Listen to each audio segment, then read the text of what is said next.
Terpujilah Tuhan. Shalom semua.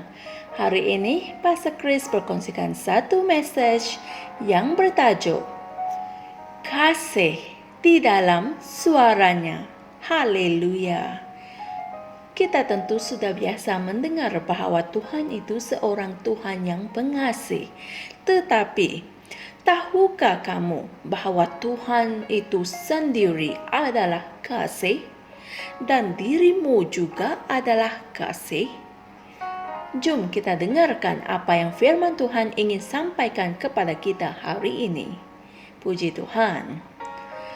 Ayat Injil pembukaan kita dari Yesaya 30 ayat 21 berkata, "Dan telingamu akan mendengar perkataan ini dari belakangmu dan berkata, inilah jalannya, berjalanlah mengikutinya apabila kamu hendak menyimpang ke kiri atau ke kanan." Puji Tuhan. Tuhan Yesus berkata dalam Yohanes 10 ayat 27, "Domba-dombaku mendengar suaraku, dan aku mengenal mereka, dan mereka mengikuti aku." Haleluya. Jadi, kamu tidak sepatutnya tidak dapat mendengar suara Tuhan berbicara kepada kamu. Terdapat satu elemen yang membezakan suaranya daripada yang lain, yaitu kasih. Haleluya. Mari kita mengkaji sifat kasih-Nya seperti yang tertulis untuk kita di dalam kitab-kitab suci.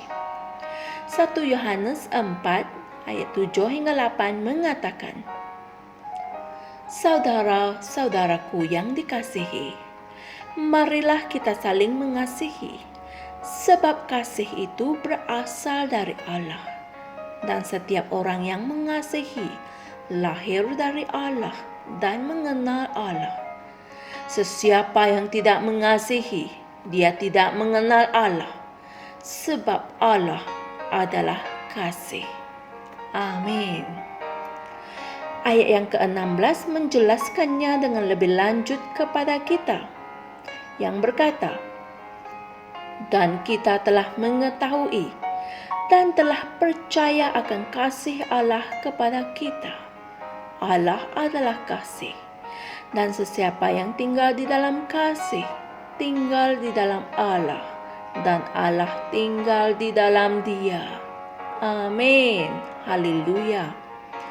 Ayat-ayat ini mendedahkan bahawa kasih itu adalah kepenuhan sifat Allah. Hal ini lebih daripada seseorang yang mempunyai kasih di dalam hatinya atau kemampuan untuk mengasihi. Sebaliknya, ia berarti bahawa Allah itu adalah kasih yang dipersonifikasikan. Haleluya. Dia bukan Allah yang pengasih, Dia adalah kasih. Amin. Segala sesuatu yang Dia lakukan adalah dari sifat kasih-Nya. Oleh itu, setiap kali Dia bercakap, kamu akan selalu dapat mendengar suara kasih. Bahkan, teguran dan penilaiannya adalah berdasarkan kasih. Haleluya. Semua perkara mengenai Dia dihasilkan dari kasih. Amin. Itulah sebabnya, jika kamu tidak memberontak, kamu akan sentiasa dapat mendengar suara kasih Tuhan dalam roh kamu apabila Dia bercakap kepada kamu. Puji Tuhan. Sebagai keturunan kasih, kamu memilikinya di dalam dirimu untuk bertindak balas terhadap kasih, untuk mendengar dan bertindak balas kepadanya di dalam kasih. Haleluya. Alkitab memberitahu kita di dalam 1 Yohanes 4 ayat 18 hingga 19 yang berkata, "Di dalam kasih tidak ada ketakutan, tetapi kasih yang sempurna melenyapkan ketakutan, kerana ketakutan itu mengandungi hukuman, dan sesiapa yang takut, dia belum disempurnakan di dalam kasih." kita mengasihi Dia, sebab Dia mengasihi kita terlebih dahulu. Amin. Puji Tuhan. Saudara-saudari semua, mari kita sama-sama berdoa. Aku bertindak balas terhadap suara Tuhan di dalam rohku yang memancarkan sifat kasih-Nya di dalam arahannya, bimbingannya, pembetulannya, dan tegurannya. Dan juga kasih-Nya dinyatakan melalui diriku hari ini dalam komunikasiku, semua tindakan, dan segala sesuatu yang dipancarkan daripada diriku adalah ungkapan sifat kasih Kristus yang ada di dalam rohku. Haleluya. Untuk renungan tambahan, sila renungkan dan pelajari ayat-ayat Injil berikut, yaitu Yohanes 15 ayat 13, Yohanes 17 ayat 23, dan 1 Yohanes 4 ayat 16. Haleluya, puji Tuhan. Menarik bukan perkongsian kita pada hari ini? Sebab itulah sebagai keturunan kasih, kita mempunyai kebolehan untuk melakukan segala sesuatu dalam kasih dan menyatakan kasih. Puji Tuhan. Jumpa lagi esok. Dan jangan lupa kongsikan firman ini dengan yang lain. Dan kepada yang belum subscribe, klik butang subscribe. Tuhan berkati. Shalom.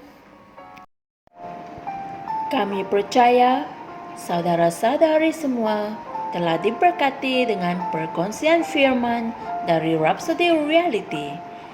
Bagi sesiapa yang ingin menjadikan Yesus Kristus sebagai Tuhan dalam kehidupanmu, kamu boleh mengucapkan doa ini bersama dengan saya.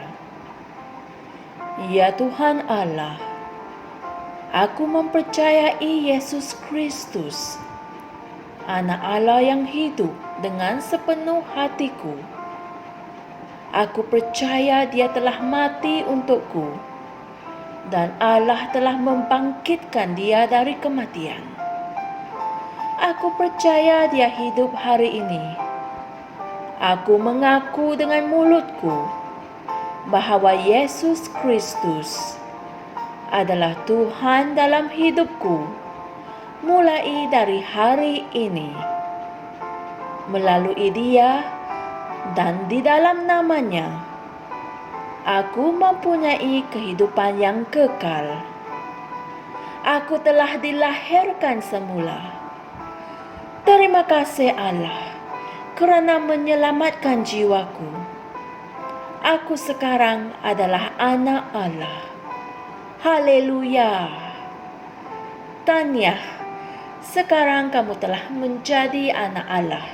Untuk apa-apa sebarang pertanyaan atau untuk mendapatkan lebih banyak maklumat mengenai bagaimana untuk bertumbuh sebagai seorang Kristian, Anda semua boleh hantar mesej di akaun Facebook kami atau email kami di tni.msia@gmail.com.